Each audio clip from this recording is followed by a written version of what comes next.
All right, with number 11, similar concept. Okay. You look to simplify your radical if you can. Are there any perfect squares you can remove from 14?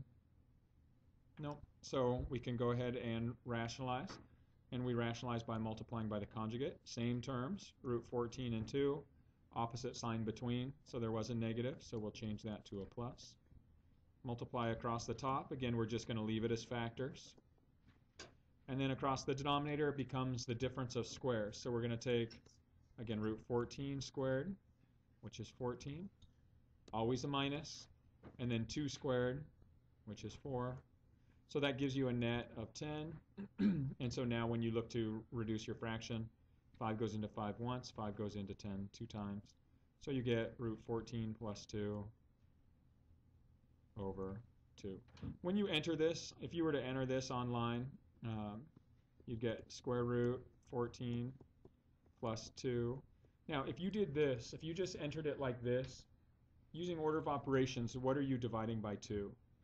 The entire expressions, the set of the binomial in the numerator, or just the number 2?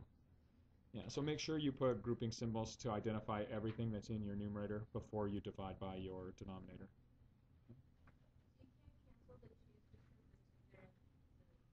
Right, here's the only thing that you can do on this is you can distribute that division by 2 into each term. So this is your answer. You could, if you wanted to, you could rewrite this as 2 separate terms, which would then give you root 14 over 2 plus 1. And it's possible if you entered this in your calculator, your calculator might show you this answer. Okay. It all depends, kind of like the settings and things like that. But that's the only way you can cancel the 2. You can't cancel it when it's part of a being added, a term, only if it's something that you can factor out of both. Okay, Helen?